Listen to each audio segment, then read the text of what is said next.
नमस्कार. मराठी नववर्षाचा शेवटचा महिना सुरू आहे, तो म्हणजे फाल्गुन महिना. या दरम्यान वर्षातील शेवटची संकष्टी चतुर्थी उद्या 6 मार्च रोजी असणार आहे. या चतुर्थीला भालचंद्र चतुर्थी असे म्हणतात. भालचंद्र शब्दाचा अर्थ भाल म्हणजे कपाळ आणि चंद्र म्हणजे शशी असा होतो. ही संकष्टी चतुर्थी दरवर्षी फाल्गुन महिन्यातील कृष्ण पक्षातील चतुर्थी तिथीला साजरी होत असते. या शुभ प्रसंगी गणपती बाप्पांची भक्तिभावाने पूजा केली जाते, व्रत देखील पाळले जातात आणि त्यामुळे तुमच्या आयुष्यामध्ये सुख, समृद्धी, सौभाग्य वाढते अशी मान्यता आहे. तर आपल्याला या दिवशी अत्यंत महत्त्वाचा आणि प्रभावी उपाय देखील करायचा आहे. तर उद्या शुक्रवार संकष्टी चतुर्थी सकाळी उंबरठ्यावर ठेवा ही एक वस्तू. सर्व संकटे, विघ्न पूर्णतः नष्ट होतील.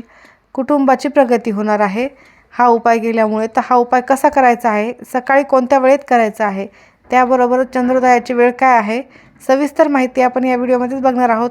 त्यामुळे व्हिडिओ स्किप न करता शेवटपर्यंत बघा. माहिती आवडल्यास लाईक, शेअर, सबस्क्राईब करून बेल आयकॉनला प्रेस करा आणि कमेंट बॉक्समध्ये ओम गण गणपती नमः लिहायला अजिबात विसरू नका.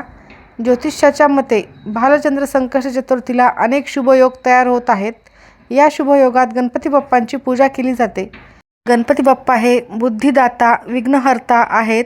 त्याबरोबरच तुमच्या आयुष्यातील सर्व संकटे दूर करणारे, म्हणजेच तुमच्या आयुष्यात कोणतेही संकट येण्याआधीच ते आधीच नष्ट होणार जर गणपती बाप्पांची तुम्ही सेवा, साधना अशा विशेष तिथीवर केली तर. त्यामुळे तुम्हाला उद्या संकष्टी चतुर्थीच्या दिवशी आवर्जून हा उपाय करायचा आहे. तुम्ही उपवास नाही केला तरीही चालेल, परंतु हे काम तुम्ही करायचे आहे. जर तुम्हाला तुमच्या आयुष्यामध्ये वारंवार अनेक संकटांना सामोरे जावे लागत असेल किंवा सतत तुमच्या घरावर काही ना काही विघ्न येत असतील किंवा तुम्हाला कामामध्ये अडथळे येत असतील किंवा तुमची प्रगती थांबलेली असेल, तुमच्या कुटुंबातील कोणत्याही सदस्यांची प्रगती होत नाही आहे, कोणत्याही कामामध्ये अडथळे, अडचणी या निर्माण होत आहेत, त्यासोबतच तुम्ही कोणतेही काम करायला गेलात ते पूर्णत्वाला येते पण काही कारणास्तव अपूर्ण राहते, अशा असंख्य समस्या असतील, त्याबरोबर तुमच्या मुलांची देखील अभ्यासात प्रगती होत नसेल, तर हा उपाय तुमच्यासाठीच आहे. गणपती बाप्पा हे आबालवृद्धांचे आराध्य दैवत. गणपती हाच सृष्टीचा निर्माण करता असल्याचे मानले जाते. तोच ब्रह्म आहे, तोच विष्णू आहे, रुद्र आहे, इंद्र आहे असे सांगितले जाते. तो समरणांगणात अग्रस्थानी लढणारा, आनंदाच्या प्रसंगी मनसोक्त नाचणारा, गोडधोड आवडीने खाणारा आणि शिक्षणाची आवड असणारा आणि आस्था बाळगणारा, असा सर्वांना आदर्श वाटणारा आणि हवाहवासा वाटणारा असा देव गणपती बाप्पा आहेत. गणपती बाप्पा हे बुद्धीचे देवता देखील आहेत. गणपती ही वैश्विक देवता देखील आहे. गणेश ही प्रेरणा देणारी देवता देखील आहे. विविध कलांच्या आविष्काराने सर्वांशी खुला संवाद करणारे आणि सर्वांना आपलेसे वाटणारे हे दैवत आहे.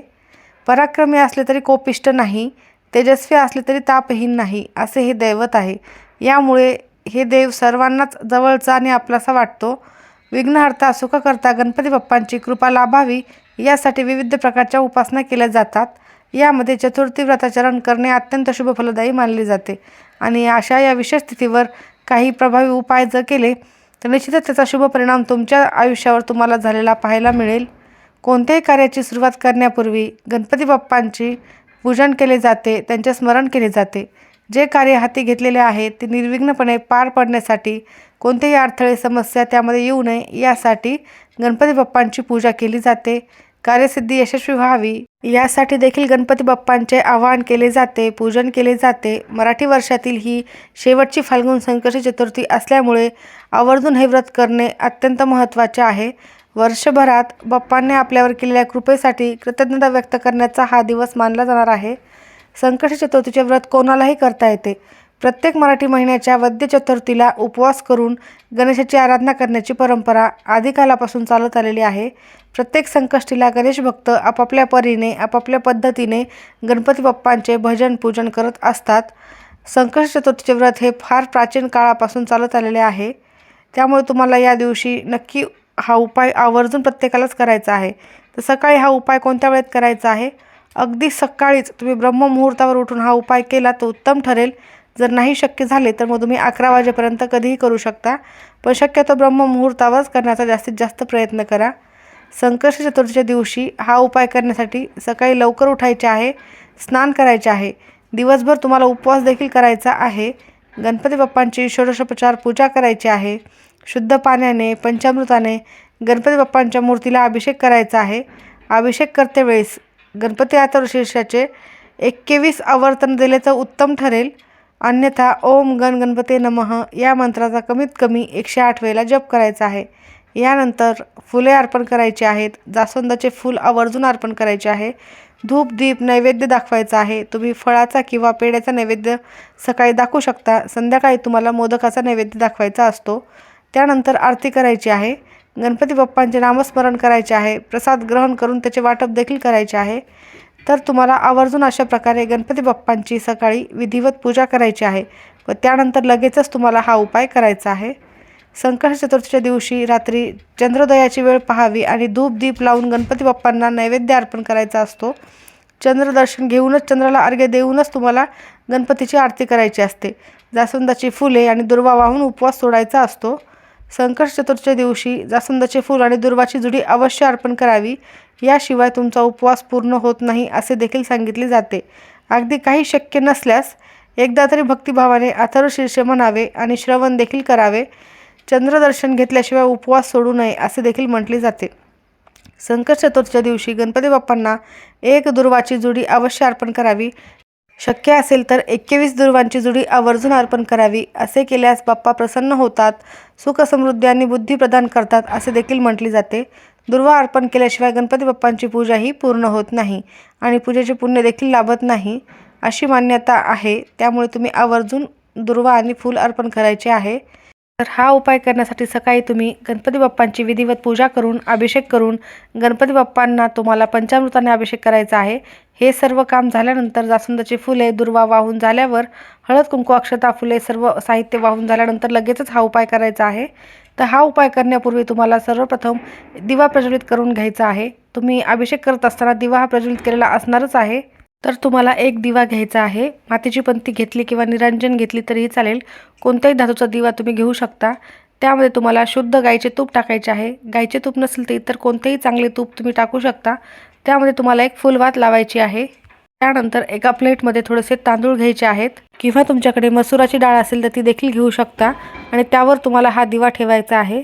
हा दिवा तुम्हाला तुमच्या मुख्य प्रवेशद्वारावर घेऊन जायचा आहे आणि तिथे प्रज्वलित करायचा आहे. बाहेरून घरामध्ये येतो ती उजवी साईड जी आपली असते त्या साईडला हा दिवा तुम्हाला ठेवायचा आहे. असा दिवा तुम्ही संकष्टी चतुर्थीच्या दिवशी लावल्याने गणपती बाप्पा देखील प्रसन्न होतात, कारण ते या दिवशी सूक्ष्म स्वरूपामध्ये आपल्या आजूबाजूलाच असतात. त्यासोबतच माता लक्ष्मी देखील प्रसन्न होते, तुमच्या घराकडे आकर्षित होते आणि तुमच्या घरातील कोणतीही आर्थिक समस्या असो ती नष्ट होते. त्यानंतर तुम्हाला थोडेसे पाण्यामध्ये थोडेसे गंगाजल टाकले तरीही चालेल.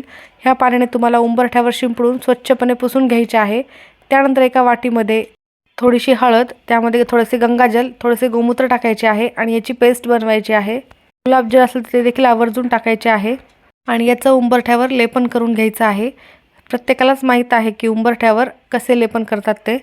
त्यानंतर उंबरठ्यावर दोन्ही बाजूला तुम्ही कुंकवाने स्वस्तिक काढायचे आहेत. कुंकवाचा गंध तयार करून त्याने देखील स्वस्तिक काढले तरीही चालेल. त्यानंतर तुम्हाला उंबरठ्याच्या बाहेर देखील एक छोटीशी रांगोळी काढून घ्यायची आहे. स्वस्तिक हे पूर्ण काढायचे आहे. मधले 4 बिंदू 2 कडाच्या लाईन आवर्जून द्यायच्या आहेत. त्यानंतर त्या स्वस्तिकला हळद कुंकू अक्षता फुले अर्पण करायचे आहे. नमस्कार करायचा आहे. स्वस्तिक हे मांगल्याचे प्रतीक आहे. माता लक्ष्मीला गणपती बाप्पांना ते अतिशय प्रिय आहे. स्वस्तिक तुम्ही काढलेले असल्यानंतर त्या स्वस्तिकच्या मधोमध जिथे 4 रेषा एकत्र येतात असं मध्यभागी तुम्हाला एक सुपारी ठेवायची आहे. तर अशी सुपारी तुम्हाला दोन्ही स्वस्तिकवर ठेवायची आहे, तुमच्या उंबरठ्याच्या दोन्ही बाजूला. सुपारी हे गणपती बाप्पांचे प्रतीक मानले जाते आणि कोणत्याही कार्यामध्ये जर गणपती बाप्पांची मूर्ती जर देवघरामध्ये सोहळ्यामध्ये ठेवलेली असेल तर सुपारी हे गणपती बाप्पाचे स्वरूप म्हणून मानली जाते. तर उंबरठ्यावर ठेवलेल्या सुपारीला तुम्हाला हळद कुंकू अक्षता फुले वाहून घ्यायचे आहेत. नमस्कार करायचा आहे. गणपती बाप्पांचे प्रतीक आहे आणि कोणत्याही पूजेमध्ये कोणत्याही शुभ कार्यामध्ये सुपारीचा वापर हा केलाच जातो, अनिवार्य असतो. म्हणून सुपारी खूप महत्त्वाची आहे. तर पूजेमध्ये वापरली जाते ती सुपारी तुम्हाला ठेवायची आहे. नमस्कार करायचा आहे. तर ही सुपारी तुम्हाला दिवसभर तशीच उंबरठ्यावर ठेवायची आहे. दुसऱ्या दिवशी त्यानंतर लाल पिवळ्या रंगाचा कलाव्याचा धागा जो असतो तो सुपारीवर बांधायचा आहे. तो जर तुमच्याकडे नसेल तर तुम्ही पांढऱ्या रंगाचा दोरा घेऊन त्याला लाल पिवळ्या रंगाचे बनवू शकता व त्याने तुम्हाला त्या सुपारीला सुतवायचे आहे व त्यानंतर तुम्हाला ही सुपारी गणपती बाप्पांच्या मंदिरामध्ये नेऊन त्यांच्या चरणी अर्पण करायचे आहे। तुमच्या ज्या काही समस्या विघ्न आहेत त्या दूर होण्यासाठी प्रार्थना करायची आहे आणि कुटुंबाच्या प्रगतीसाठी देखील प्रार्थना करायची आहे। सुपारी ठेवण्याआधी त्याखाली थोडेसे तांदूळ टाकून तुम्हाला ती सुपारी उंबरठ्यावर ठेवायची आहे, हे देखील लक्षात ठेवावे। त्यानंतर तुम्ही सर्व विधी पार पाडल्यानंतर जे तुमचे दिव्याखाली ठेवलेले तांदूळ किंवा मसुराची डाळ जी आहे ती तुम्ही पक्ष्यांना खायला टाकू शकता। तर अत्यंत महत्त्वाचा हा उपाय आहे। दोन्ही सुपाऱ्या तुम्हाला गणपती बाप्पांच्या चरणी अर्पण करायच्या आहेत। तुमच्या इच्छा पूर्ण होण्यासाठी तिथे मनोभावे प्रार्थना करायची आहे। नक्की हा उपाय करा, अतिशय फायदेशीर उपाय आहे। त्यासोबतच उद्या चंद्रोदयाची वेळ आहे, रात्री 9:16 यानंतरच तुम्हाला चंद्रदेवताची पूजा करून अर्घ्य देऊन गणपती बाप्पांची विधिवत पूजा करून मोदकाचा नैवेद्य दाखवून आरती करूनच उपवास सोडायचा आहे। माहिती आवडली असेल तर लाईक करा। सर्वांचे खूप खूप धन्यवाद।